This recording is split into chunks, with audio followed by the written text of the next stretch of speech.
Pada kesempatan kali ini, saya akan menjelaskan proyek bisnis analitik post dari Backman. Adapun proyek saya ini berjudul Digital Marketing Campaign. Outline pada kesempatan kali ini itu ada pertama introduction, kemudian user persona flow, set, kemudian dashboard visualization and insight, conclusion, dan terakhir reference.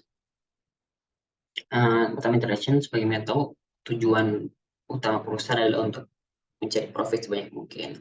Dan untuk mencapai hal itu, perusahaan perlu memaksimalkan penjualan sales produk mereka atau jasa mereka. Dan untuk meningkatkan sales, salah satu upaya caranya adalah dengan melakukan kampanye-kampanye, yang mana hal ini akan meningkatkan sales, bertujuan untuk meningkatkan sales. Jadi pada kesempatan kali ini saya membuat data produk dengan persona yaitu stakeholder atau kepentingan sebagai contoh marketing lead atau stakeholder yang lainnya yang perlu untuk mengambil kebijakan baik itu berhubungan langsung dengan marketing seperti contoh marketing lead atau yang secara tidak langsung, contohnya CEO sebagai contoh. Misalnya ketika misalnya mereka perlu mengambil keputusan berdasarkan data yang terkait berhubungan secara langsung maupun tidak langsung dengan marketing. Jadi flow-nya sebagai contoh, misalnya marketingnya tadi Joko, dia perlu mengambil keputusan, dia perlu mengecek data performa campaign perusahaan, misalnya 5 bulan ke belakang atau berapa tahun ke belakang. Ya, lalu dia akhirnya dia membuka dashboard untuk mengambil menganalisa data secara quick, akhir mengambil keputusan dan mengeksekusi keputusan. Jadi data diambil dari Kaggle.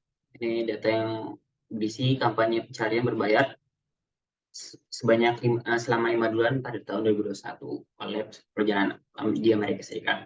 Dataset ini berisi variabel-variabel seperti iklan, bulan, konversi, klik, tayangan, impression, pendapatan, konversi rate, biaya, CPC, jumlah penjualan, dan terakhir profit and loss. Jadi next ini dashboard fish atau insight. Pertama kita lihat gambar secara umum dari metrik-metrik berikut. Ini ada click to rate, conversion rate, profit and loss, terakhir cost per click.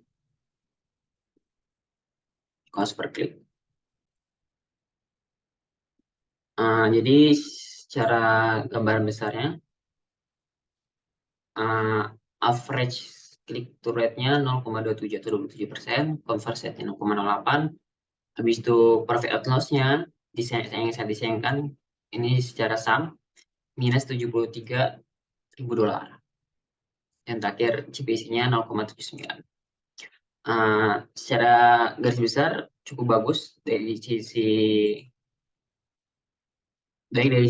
CPR maupun conversion rate. Ini berarti iklan yang di kampanye berhasil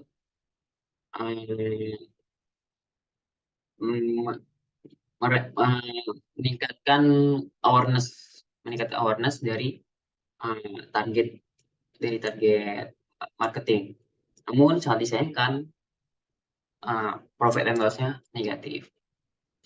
Kemudian kita analisa CTR dibagi berdasarkan ads-nya, jenis ad, grup maupun mobile ads.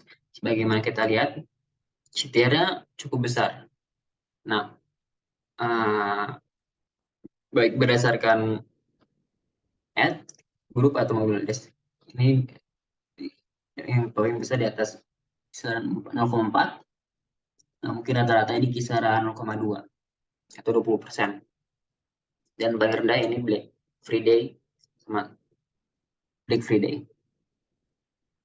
Dan ketika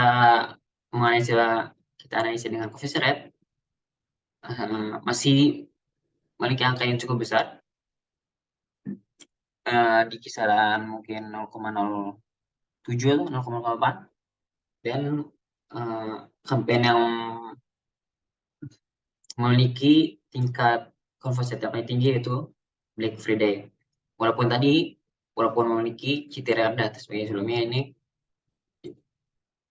tingkat CTR Black Friday berarti kisaran di bawah 10%. Namun dia memiliki tingkat conversion rate yang tinggi. Next, CPC, cost per click. Nah, kita lihat di sini ada Black Friday memiliki tingkat cost paling rendah untuk setiap kliknya, diikuti dengan free shipping. Mungkin dapat kita katakan Black Friday dan free shipping ini ads dengan performa terbaik baik dari sisi CPC maupun tadi lihat dari sisi conversion rate, karena conversion rate tertinggi yang ada Black Friday, kedua free shipping. Dan yang penting, faktor penting lainnya dapat kita lihat di sini, secara keseluruhan semua ads tidak berhasil mencetak profit, bahkan negatif, kecuali Black Friday. Bahkan free shipping pun menghasilkan negatif ya, nggak menghasilkan profit, walaupun negatifnya kecil dibandingkan jadi set yang lain. Maka conclusionnya, secara garis besar metrik memiliki KPI memiliki metrik yang bagus kalau dilihat dari sisi CTR, conversion rate maupun CPC. Namun kalau dilihat dari sisi profit and loss, perusahaan mengalami kerugian.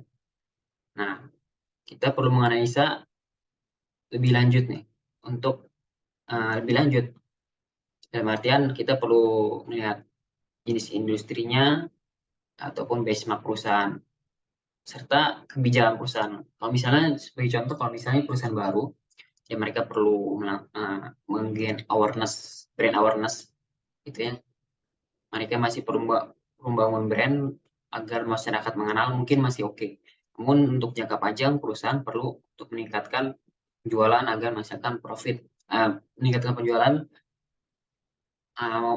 meningkatkan profit, meningkatkan penjualan serta mengurangi cost tentunya agar dapat menghasilkan profit. Jika nih perusahaan yang sudah well established, tentu ini perusahaan ini sangat berbahaya dalam artian ketika dia tidak menghasilkan profit, tentu mengganggu cash flow keuangan perusahaan. Oke, mungkin juga sekian, dan terakhir referensi ini dari Kaggle. Sekian dan terima kasih.